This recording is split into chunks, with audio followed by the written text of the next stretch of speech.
प्रसंग है, सुनो ध्यान से। इस पे तर्क नहीं करने आपको कि ये भी कभी होता है क्या। देखो, हर जीव की एक लैंग्वेज होती है, हर जीव की एक भाषा होती है, वो अपनी भाषा में बतियाते हैं। चिंटी की भी भाषा होती है।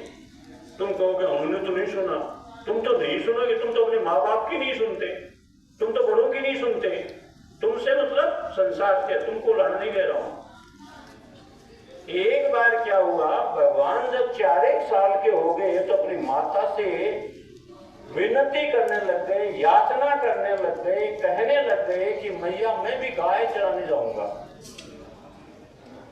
और तरह तरह के तर्क दिए, बलदाऊ भैया मेरे साथ में है, मुझे कोई दिक्कत नहीं आएगी। माँ ने कहा जंगल में ऐसे हिंसक पशु होते हैं, ये होते हैं, तू छोटा है अभी, गाय तेरे को मार सकती। लेकिन उसने बड़ा समझाया। आखिर में हार करके माँ को उसकी बात माननी पड़ी और छोटी सी उम्र का भगवान कृष्ण गाय चराने की अनुमति तो नहीं दी उसको, किसकी भी, छोटे छोटे बछड़ों को चराने की।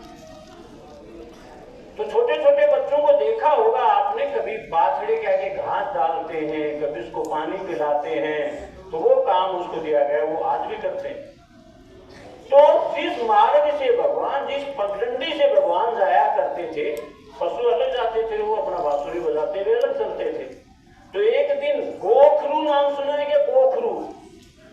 गोखरू एक घास होता है जिसको भांखड़ी बोलते हैं घास को, और उसके कांटेदार शरीर पर उसके कई कांटे होते हैं, और उसका कांटा जब बच्चों चुभता है ना तो बड़ा दर्द होता है। एक दिन गोखरुओं ने, 2 गोखरू आपस में बतलाए कि हम देखो मनुष्य योनि में तो नहीं है, काश भगवान के चरण हमारे ऊपर भी पड़ जाएं तो हम धन्य हो जाए, हमारा जीवन धन्य हो जाए। दोनों गोखरू बतलाए। जो ही भगवान पगडंडी पर आए बच्चों, एक कांटा उसमें से, 2 में से जमीन में धंस गया और एक कांटा रास्ते से अलग हट गया। जमीन में क्यों धंस गया कांटा? कि मेरे भगवान को पीड़ा होगी, मेरे भगवान के चुभन होगी, उनके दर्द होगा, इसलिए मैं जमीन में धंस जाऊं, मेरे भगवान को कोई पीड़ा नहीं हो। और दूसरा अलग क्यों हट गया? दूसरा इसलिए हट गया, उसकी बुद्धि इतनी थी कि मैं भगवान के चरणों में कहीं गड़ नहीं जाऊं, पीड़ा नहीं हो, इसलिए मैं यहां से हट जाऊं। थोड़ी देर बाद, कुछ क्षणों के बाद भगवान आए बच्चों। कौन आए? भगवान आए। और भगवान के चरण उस पगडंडी पर पड़ते जा रहे थे, और संयोग से बच्चों भगवान के चरण कहां पड़े? जिस जगह जमीन में वो गोखरू धंसा था उसके ऊपर उसके चरण पड़े। वो भगवान के जाने के बाद जमीन से बाहर निकल आया, साइड में जो गोखरू गया था वो भी आ गया, और जो साइड में मार्ग छोड़ के गया था उस गोखरू ने उस गोखरू को गले लगा लिया जो जमीन में धंसा था। उसने कहा मेरी छोटी सी भूल की वजह से मैं आज भगवान के चरणों से वंचित हो गया, तू बड़ा भाग्यशाली है, तेरे ऊपर भगवान के चरण पड़ गए। ऐसे भाव थे उन 2 कांटों के। और एक हम है दूसरों का बुरा चाहने में, दूसरों का बुरा करने में कोई कमी नहीं छोड़ते हैं। छोटी छोटी बातों पर हम दूसरों से ईर्ष्या करते हैं, कई कई दिनों तक हम बोलते नहीं हैं, और ये कहते हैं वो कौन बोले तो मैं भी कौन बोलूं। आप सोच के देखो, आपका जीवन मान लो आज तक का ये, आप गुस्से गुस्से में, आप अकड़ अकड़ में मर गए, तो फिर आपको एक जीवन लेना पड़ेगा, और फिर आपको वही कर्म करने पड़ेंगे, और सुधार करोगे तो फिर आपका मोक्ष हो जाएगा। तो कभी भी किसी से दुर्भावना लेकर के ना तो सो और ना स्कूल से वापस आओ। इसीलिए मैंने कहा सुबह उठो तो भगवान को धन्यवाद करो कि हे प्रभु, हे गोविंद, हे मेरे सांवरिया, हे मेरे मालिक, हे मेरे अल्लाह, हे मेरे खुदा, हे मेरे नानक, मैं कितना भाग्यशाली हूं, मैं आज सुबह जगा हूं। हे प्रभु तेरा बहुत बहुत शुक्रिया, धन्यवाद।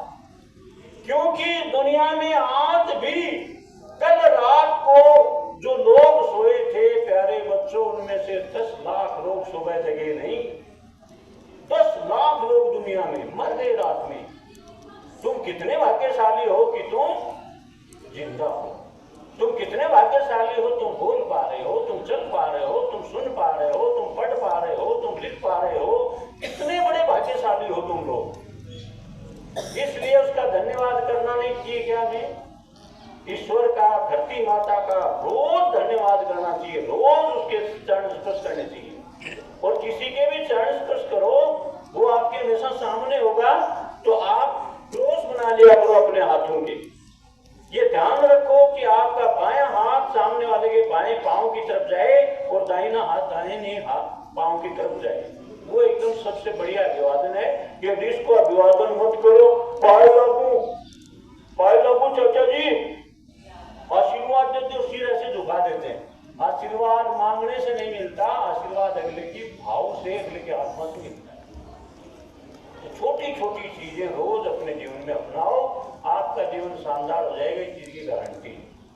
हम आपके प्रति सख्त होते हैं तो उसमें आपकी बड़ी भारी भलाई है। उस समय हो सकता है आपके मन में दुर्भावना हो कि उस टीचर ने मेरे को धमकाया, उसने मेरे को मारा या कुछ किया, लेकिन कालांतर में समय आने पर एक दिन आप सोचोगे कि उसने हमें सद्मार्ग पर बढ़ाने के लिए हमारे साथ शक्ति बरती, वो बड़े महान हैं, उनकी वजह से आज गुरु में आस्था रखो, गुरु में आस्था रखो।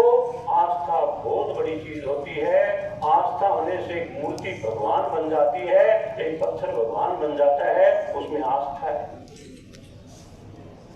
Okay, thank you.